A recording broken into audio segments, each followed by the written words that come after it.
السلام عليكم احبابي، كدا لاباس عليكم؟ كلشي بخير؟ صحتكم مزيانه؟ نتمنى تكونوا في احسن الاحوال يا رب، ونلقاكم هذا الفيديو بكل صحه وعافيه ان شاء الله يا رب.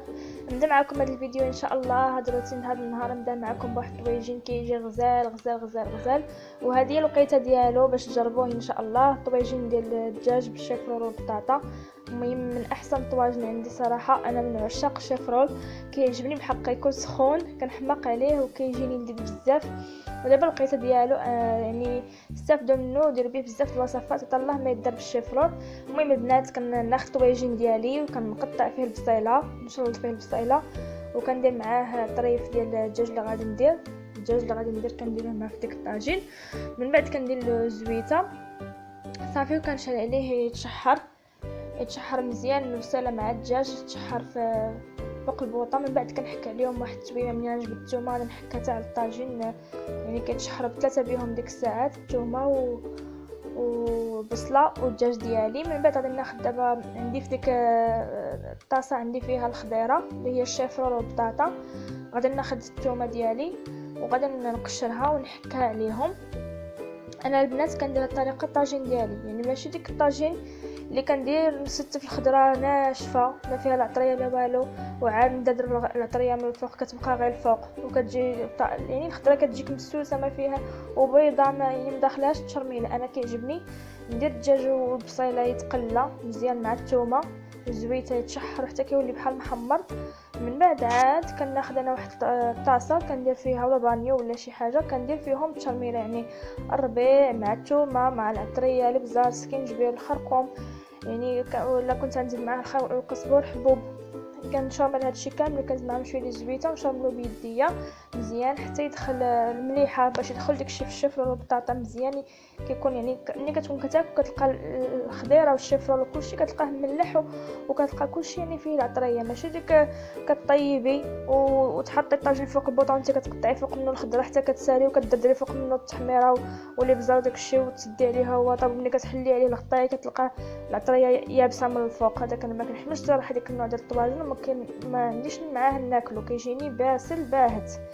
الطاجين عندي هو يكون تشرميله، يعني من الاول نشرمل له الخضره كلها كما كتشوفوا. هنا حكيت الثومه على الخضره وحكيتها فوق الطاجين ملي كان كيتشحر، وستفت الخضيره ديالي بهذا الشكل. البنات هنا درت واحد الطريقه كنديرها البنات بالنسبه للطاجين اللي كيكون عندي عامر بزاف، ما كنغطيهش بغطايته، كنغطيه بالطنجره بالطاوه، يعني الطنجره طاوه. كناخذ طاوه كنحيد الغطايه وكنحطها فوق الطاجين باش كتعرق ليا، ما كتخرجش كاع البخار، ما كيخرجش، وكطيب ديك الخضره واخا كتكون عاليه، يعني الطاجين كيكون مقبب بالخضره، يعني كطيب ليا كتعرق غير ديك الصهد ديال الطنجره كترجع عليها كيتعرق وكطيب وبلا ما كتعجن. حيت هادشي اللي درتو الطاجين كيكون بحال دابا عندي هذا عام وما تقدش الغطايه ما يتسدلياش، والا حاولت نسدو غادي نعجن الخضره، فهمتوا؟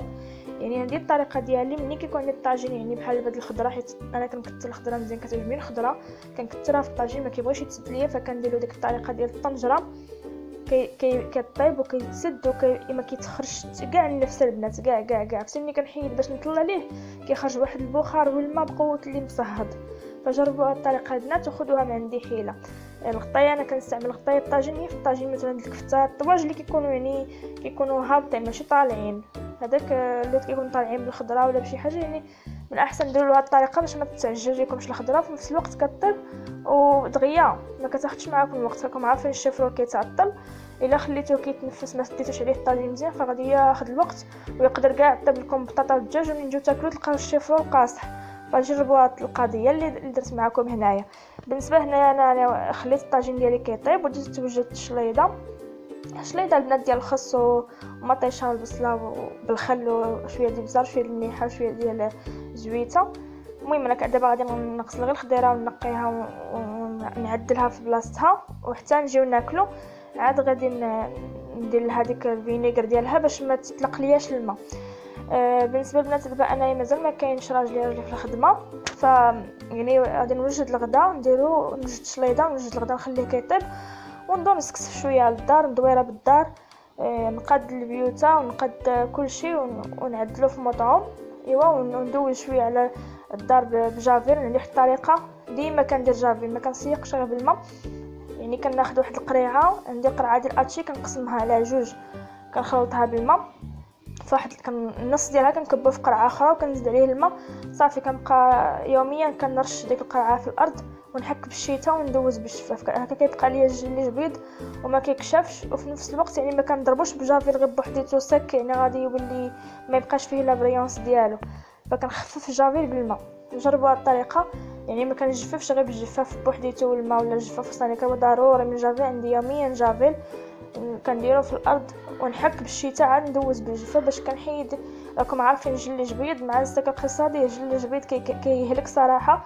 وخصني انا ما كيعجبنيش نشوفه موسخ كيجيب ليا تبوريشه ملي كنشوف الجليج فيه الغيس هذاك اكفس حاجه عندي. المهم البنات هنايا صافي كنقطع الخضيره ديالي عفوا كنقطع الخس ديالي ومطيشه قطعتها صافي. وغادي ندوز دابا غادي نحطها وغادي نبدا معكم يعني الروتين ديالي. غنبدا معكم يعني كيفاش كنقاد البيوته وطويان د الحوايج للنشير. المهم لا اله الا الله زعما اللي كديريه اليوم كتعاوديه غدا اللي كديريه اليوم كتعاوديه غدا. الشغل ما كيتسالاش صراحه والله الا الله يحسن عوان العيالات والله يرزقهم الصبر. والله المراه كتخدم في الدار وتخدم في الزنقه وتا الدنيا ما قدها مسكينه وتخدم وتجي في العشيه عاوتاني تقدرها. والله يرزق الصبر وصافي ورزق العوين يا ربي. هذا ما كان. المهم البنات كندوز البيوت كنبدا بالبيت النعاس هو الاول. كنجمعو ونجمع الالعاب ديال ولدي مع انا الحمد لله يعني الدار كنلقى دغيا كنجمعها بسهوله ما عنديش الروينه صراحه الحمد لله الشكر لله ما كنلقاش الروينه. يعني دايره بزاف ديال البلايص اللي نجمع فيهم الروينه بحال دابا الصالون دايره فيه الكوانات يعني جامعه فيه روينتهم. عاوتاني البيت عندي فيه كوان جامعه الملايات فيه الروينه. عاوتاني عندي السدات بزاف عندي البلاكارات يعني عندي بزاف ديال الحاجات اللي نقصت عليا الروينه فهمتوا. يعني ما كتلقى كل حاجه بلاصتها ما عندي حتى شي حاجه تلقاها خارجه من بلاصتها. فهمتوا كيفاش كيبقى غير ديك الالعاب ديال ولدي هما اللي ما لقيت لهم جهد انا نخبعهم وهو يجبدهم. انا نخبعهم وهو يجبدهم. كنكون غاديه حتى كنصدم على شي حاجه طق ونتعطب. المهم ما علينا دابا يكبر ان شاء الله ونقص هادشي هو غادي. دابا راه قريب يكمل ان شاء الله عامين ونشوفوا على الله يخفف هادشي يخفف شويه الحال. والله الا صراحه صعيب كيتجمع عليك كلشي. المهم كما كتشوفوا حيت هذاك وفتو وطلقتو الغطاء ودابا كنطوي الغطاء ديال اللي كنتغطاو به بالليل. وعندي الكونه ديال المجد ما عرفتش واش كاع المغربيات كيديروا بحالي ولا غير انا. الكونه ديال المجد عندي هي البلاصه ديال اللي كنحط فيها النشر ملي كنحيدو من الحبل كنلقاها مسوره. كنقول دابا لا حطيتو فوق بيت النعاس غادي يجي باين ولا حطيتو ما يمكنش نحطو في الصالون ما يمكنش نحطو في بيت كلا. صافي كنجي كنحط كلشي اي حاجه نشر نحيد من النشر كنجي نحط في الكونه نحيد من النشر نجي نحط في الكونه.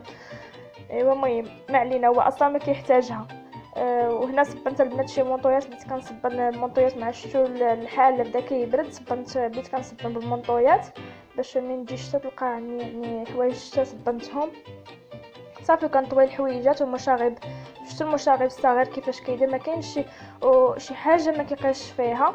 المهم البنات صافي كنطوي وفي نفس الوقت كندير يعني العزل الحاجه اللي كنشوفها ما بقاش صالحه ليا تلبس كنزولها كنحطها في الارض باش من بعد غادي نخرجهم ولا نصدقهم ولا داز شي واحد من هنا من الدار. المهم انا كنطوي وانا كنشوف على حسب اللي بان لي فيها الشك كنحيدها.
ومن بعد ما ساليت الصالون عاوتاني غادي ندوز ندير في البيت نفس الشيء.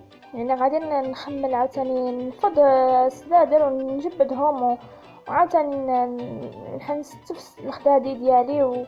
المهم البنات كما كتشوفوا هنا ما عنديش يعني شي شغال، كما قلت لكم عندي كلشي مجموع، كل حاجه في بلاصتها الحمد لله.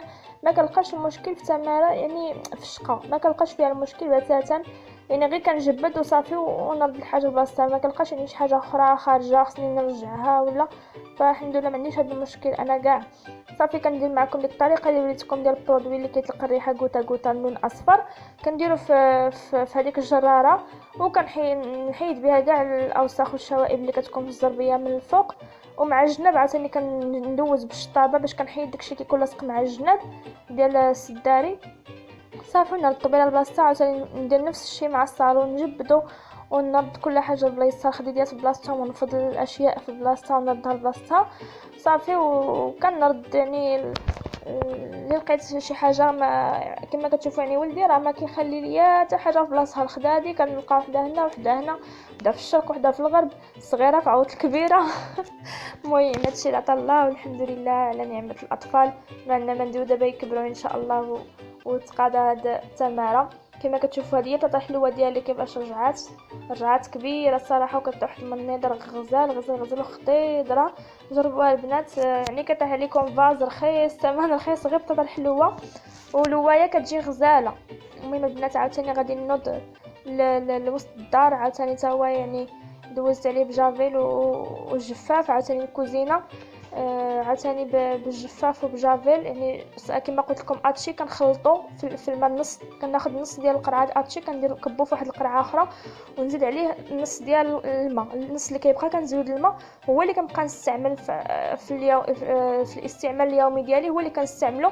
يعني كنرش غير به على الجليج ونحك بالشيته وصافي وندوز بالجفاف، كيبقى لي الارض كتلمع وفي نفس الوقت ديك البرودوي خفيف، ماشي ديك بحال ديك سانيكس ولا ديك الانواع اخرى اللي كتكون يعني مخصصه هذا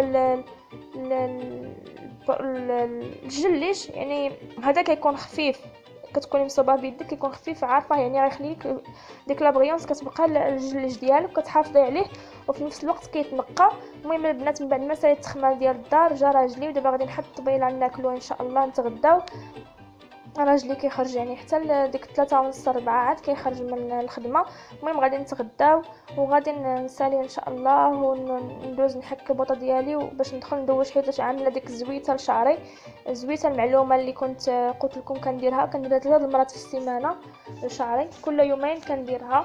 عطاتني نتيجه غزاله بالنسبه للخلفه البنات، حتى نحطها لكم. راني شريت المقادير باش غنصوبها معكم وجربوها حتى نتوما، غادي تعطيكم نتوما نتيجه غزاله مضمونه من عندي انا. بعدا كنعطيها لكم مضمونه 100%. البنات هاد الطريقه كنديرها في البوطه، منها كنقتصد على جيبي من ديك البرودوي، يعني كنقص عليا ديك 20 درهم ولا بشحال كيتباع ديك البرودوي ديال البوطات، ومنها كتبقى لي البوطه محافظه على ما نديرها. دابا انا هاد البوطه راه عندي البنات جايه 5 سنين الحمد لله، باقا كيما عاد شريتها. يعني ما كشفات ما طبعات ما تشرطات ما حتى شي حاجه، محافظه عليها الحمد لله. غير بهذه الطريقه ديال الماء سخون حتى كيطلق السبوله، وكنكبوا هذيك البلايص اللي فيهم لي طاش اولا ليدام صافي. ومن بعد كندير شويه ديال جافيل فوق منه عاوتاني مع ديك الماء سخون، كنكب فوقو جافيل وكنخليه واحد شويش. ومن بعد كندوز غير بهذا بشويته تكون خفيفه يعني حلفه تكون رطبه. صافي كنلقى كلشي كيتقلع كلشي كيتحيد. البنات بحالي ما عرفت شنو درتو ليها، بحال درتو لها شي برودوي ما عرف كيفاش عامل وهي كتبقى محافظه يعني على البوطه، وحتى كذلك ما كتكونش ديك الريحه خانزه ديال ديك البرودويات ولا كذلك يديك كيتفرعوا لك. المهم البنات يعني حيله استهلك بلا ما تهلك كما كيقولوا. هي هذه كما كتشوفوا البنات، ها هي البوطه يعني كترجع جديده وكتلمع ونقيه وبدون تعب ولا استهلاك لا الثمن ولا راحه اليدين ديالك. وهنا البنات من بعد ما دوشت وساليت غادي ندوز دابا وقت العشاء، غادي ندوز عاوتاني نوجد معكم واحد العشيوه خفيفه وزوينه ولذيذه. الاهم انها لذيذه بزاف بزاف. هذه العشيوه هي بالصوصيص وفلفله ومطيشه وبصله، كيجي غزال البنات. المهم كناخذوا واحد مطيشه عفوا كناخذ واحد البصيله كنشلضها، بصيله تكون متوسطه وكنديرها مع الزويته في المقيله، ومن بعد كنديرها تشحر على نار متوسطه. ملي كتبدا كطيح البنات كنزيد عليها الفليفله ديالي بالالوان الحمراء والصفراء اللي كتكون مقطعه شرائح، جوج فلفلات وحده حمراء وحده صفراء كيكونوا مقطعين شرائح طوليا. كنزيدهم على ديك البصيله ملي كتشحر وكنخليهم يتقلاو حتى مع بعضياتهم مع البصيله والفلفله، كنخليهم كيتقلاو وكندوز كنزيد هذا مطيشه ديالي كنزيدها عليهم هي الثالثه. من بعد كنخليها طيب واحد شويه حتى كنشوفها كتطلق الماء. ملي كتبدا كتطلق الماء مطيشه كنزيد ديك الصوصات ديالي كنستفو في الوجه ديال المقله، كنستفو وكنبدا كندير ديك الساعات العطريات المليحه، شويه ديال التحميره، شويه ديال الابزار، شويه ديال الكمون، وكنخلط وكنخليهم يطيبوا مع بعضياتهم، ونقطع عليهم غير شويه ونقص البوطه نخليهم يطيبوا باش حتى كيتعلقوا مزيان. ملي كيتعلقوا مزيان وكنشوفهم باللي طابوا وطاحوا كاملين، طاحت الفلفله وطاحت البصل، صافي ديك الساعات كنطفي عليهم. كاين اللي كيدير البيض، ممكن انكم ديروا البيض مثلا جوج بيضات تخلطوهم وتكبوهم فوق منهم في الوجه، ولكن انا هنا ما درتوش. بعض المرات كنديروه، هنا ما درتوش وصافي. يعني ماشي معليش البيض، عندي البيض في الثلاجه ولكن ما درتوش صافي. يعني اكتفيت بها هكاك خفيفه وزوينه، راه كتجي زوينه. يعني ما تحتاجوش انكم ديروا ديك فقط اضافات، يعني اضافات وصافي. ما هي الوصفه هي هذه، بغيتو تزيدوهم ولكم اختيار. المهم اهم انها كتجي لذيذه جدا جدا جدا. وهنا زدتها لكم فكره للعشاء. بالنسبه للعشاء البنات يعني راكم كتعرفوا العشاء هو اللي كيحير العيالات، ما كيلقاو مساكن ما يديروا العشاء، وقتلنا عقلنا بالتفكير. ها فكر الفطور، ها فكر الغدا، ها فكر الكوتي، ها فكر العشاء، عاود فكر شي ضيافه جايين. اي والله يحسن عقلنا ويحسن عوان جسدنا ويحسن عواننا كاملين. تهلكنا وهذا لا هذا لا هذا لا ايوا الحمد لله على كل حال. هادشي اللي طال الله، الحمد لله على قدر الله.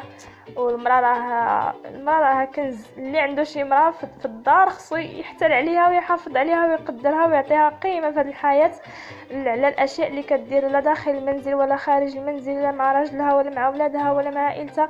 الحمد لله المراه راها شي حاجه. وهذا هو الفيديو ديال اليوم البنات، نتمنى يكون عجبكم، ونتلاقاو في فيديو جديد ان شاء الله. مرحبا عليكم.